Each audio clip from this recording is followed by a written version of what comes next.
Okay, welcome back.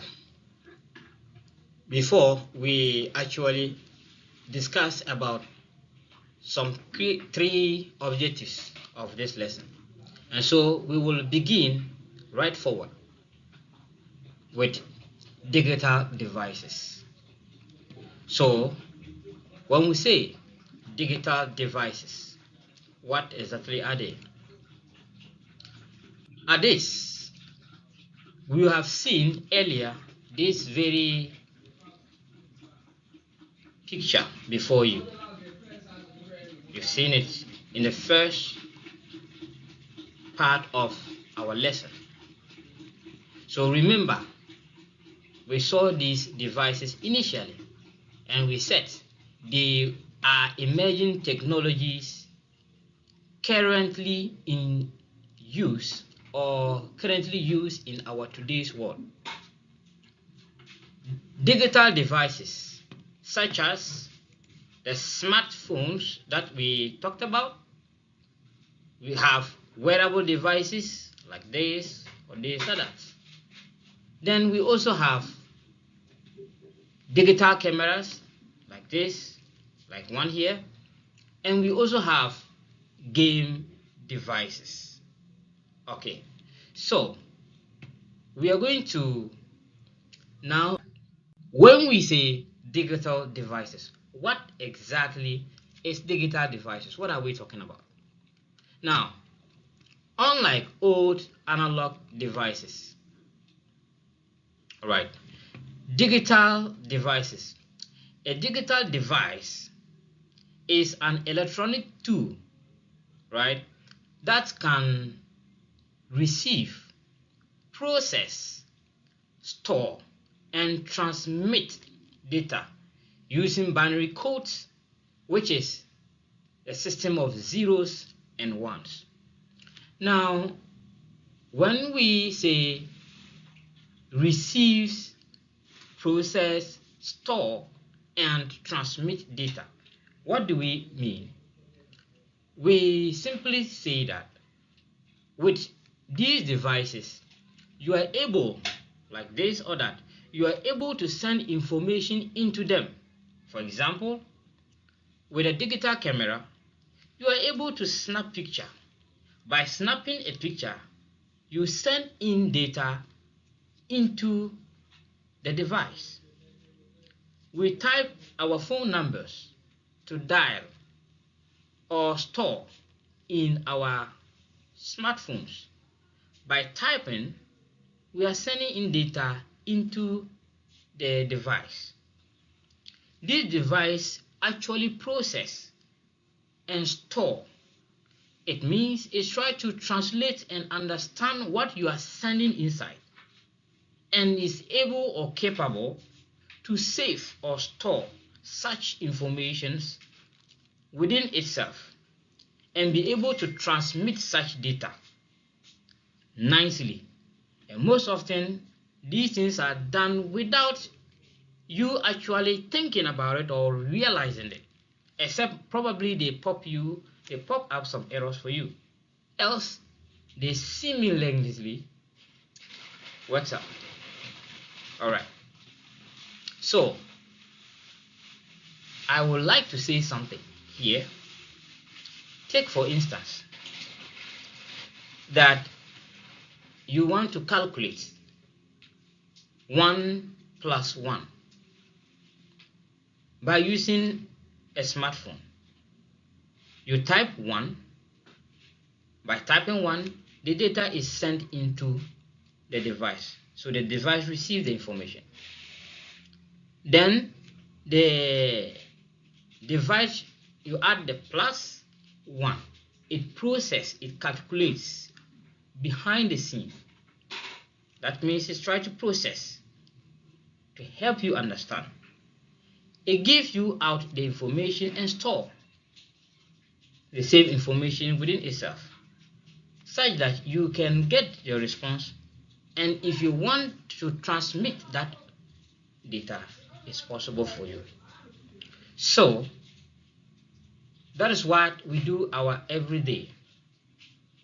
By using these smartphones, You see, people, we are able to receive music, record audios, and then send them through different ways to our colleagues to use them. This makes these devices highly precise, reliable, capable of multitasking. Okay, now let's look at some digital devices. Though we saw the few in that picture, there are numerous of them we cannot mention all. And here are some of them I have written for you. First of all, we have television, we have smart TV, we do watch them in our homes. We have radios, we have digital radios, we have game console, that's gaming console, a number of you might play them. We have ATM, automated teller machine. We have email reader, digital clock, USB drive or USB flash drive, projector, a speaker.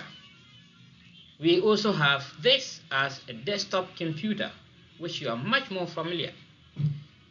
Laptops, smartphones, which we are talking about and discussing, tablets, smartwatch, digital camera, calculators, printers, scanners, and photocopiers.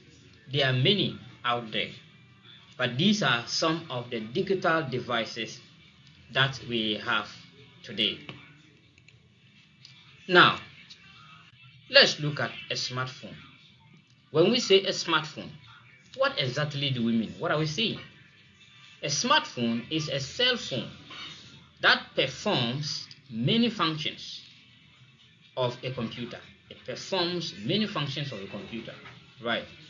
It connects a cellular network, access the internet, and run applications or apps. That is one key thing the mobile phone can do. So when we say a cellular network, we are also saying that a cellular network is also known as a mobile network.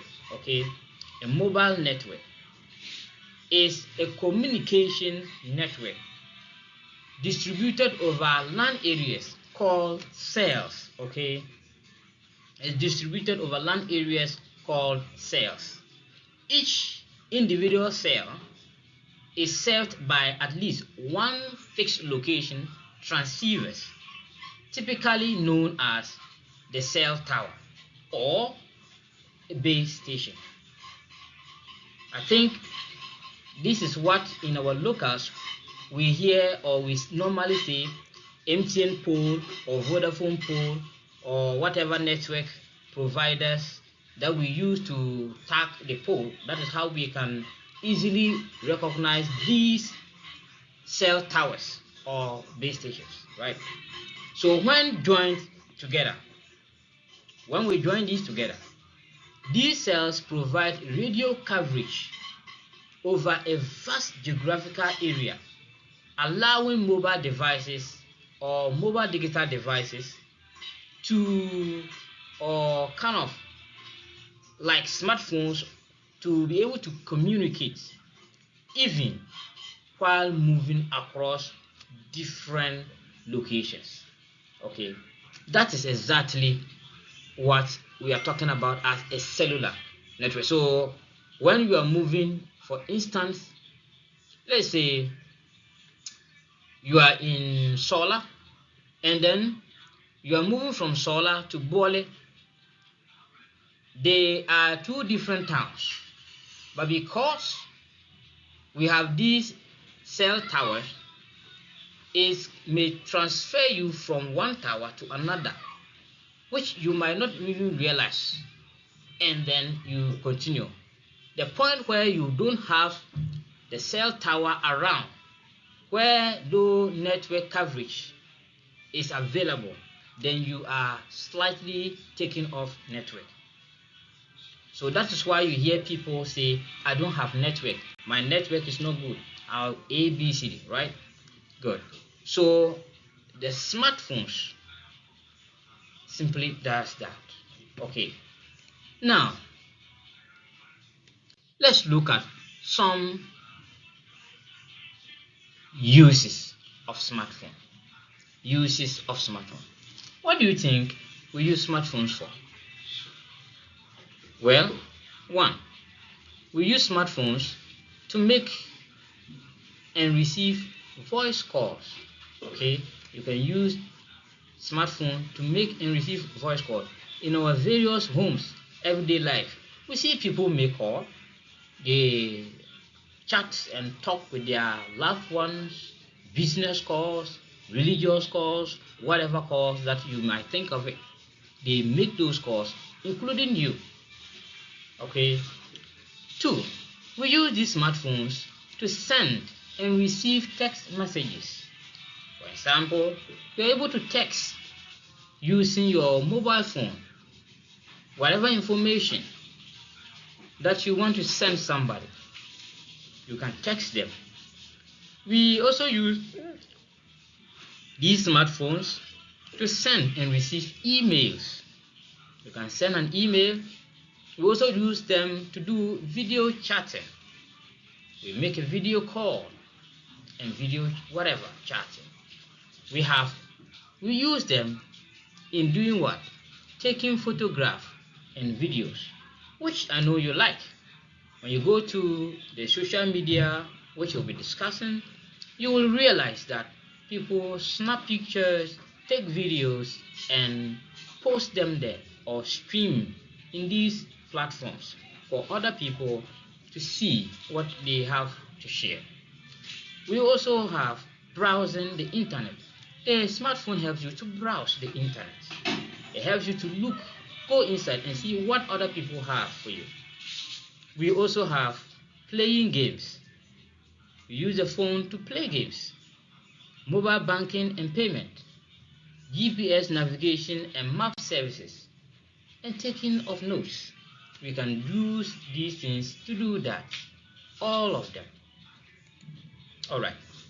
Now, let's look at some advantages.